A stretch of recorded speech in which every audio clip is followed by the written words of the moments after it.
I'm on Jicarilla Apache stolen land. I'm on the res. The Jicarilla Apache tribe, early history. The Jicarilla Apache are a southern Athabascan people, along with the Kiowa, Lipan, and other Apachean groups such as the Mescalero, Chiricahua, and Western Apaches of Arizona, migrated to the southwest from northwest Canada over 500 years ago. The Jicarilla consist of two clans, the Lanero or Plains clan and the Olero or the Mountain clan.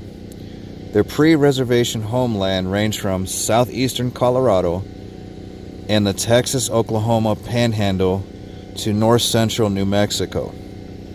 The tribe is the first identified in the historical record during the 18th century when they were named Jicarilla Apache by the Spanish for the reed baskets they wove.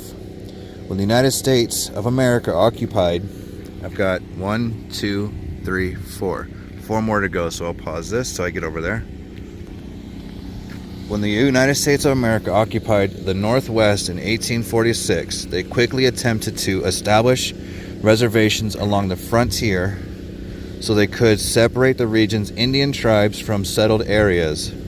The Jicarilla Apache initially agreed to settle on a reservation as early as 1851, but unratified treaties and local political squabbles hampered the process of obtaining a permanent reservation until 1887. Wow, 1851 to 1887.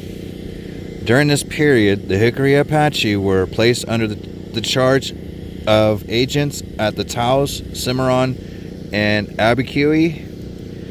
In 1874, the tribe entered into a treaty with the United States government, which established a reservation for them in northwest New Mexico along the San Juan River.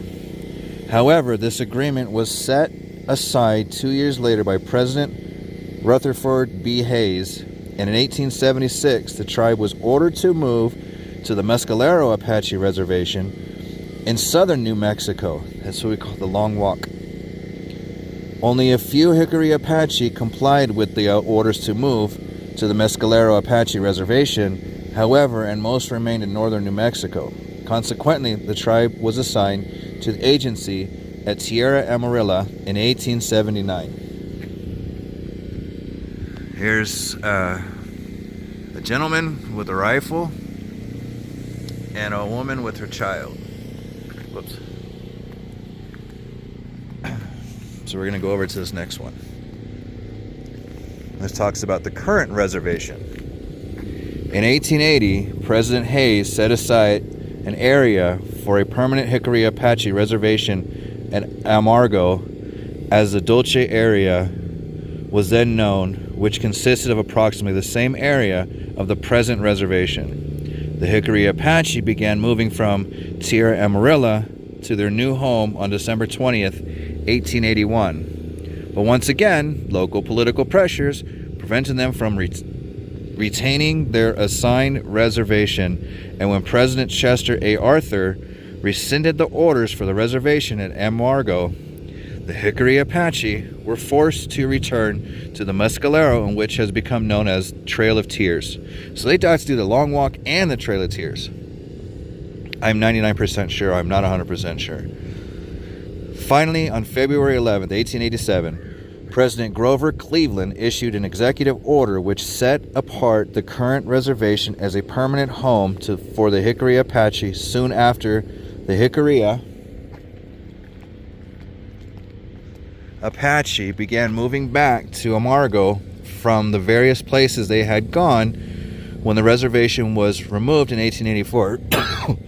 The group at the Mescalero began their trek back on April 25th, 1887, and arrived at their new homeland in early June 1887. Others who had gone to Cimarron undertook a 200-mile wagon and pack horses trip, which was reenacted May 26th to June 10th, 1980. Wait, hold on. Others who had gone to Cimarron undertook a 200-mile wagon and pack horses trip which was reenacted May 26th to June 10th, 1987, by the Jicarilla Apache Centennial Wagon Trek as part of the 1987 Centennial commemoration to the establishment of the Jicarilla Apache Reservation. The Jicarilla Apache tribe was granted a charter of incorporation under the Indian Reorganization Act of 1934. The Department of Interior on August 4th, 1937. Since then, the tribe has judiciously developed the reservation's timber, mineral, grazing, and wildlife resources for the benefit of its members. That's American history. The Jicarilla Apache moved and moved and moved and moved and moved. I'm sure there's members that don't even know this is here because they had to keep moving and being placed everywhere else. But this is a beautiful place. I'm glad they're here.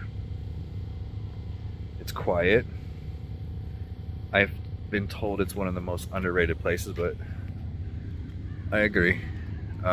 It's cold. It got snow right now. But it's gorgeous. But this is Jicarilla Apache stolen land. And I'm still traveling another 4 hours to Trinidad. And that is Jicarilla stolen Apache stolen land and Southern Ute stolen land. And that's where, you know, kind of one of my home bases is at. And that's where one of the original ranges where they used to go all the time where they lived. This is Scott with EffectiveDog.com, your nomadic dog trainer on Jicarilla Apache stolen land. It's good to know history.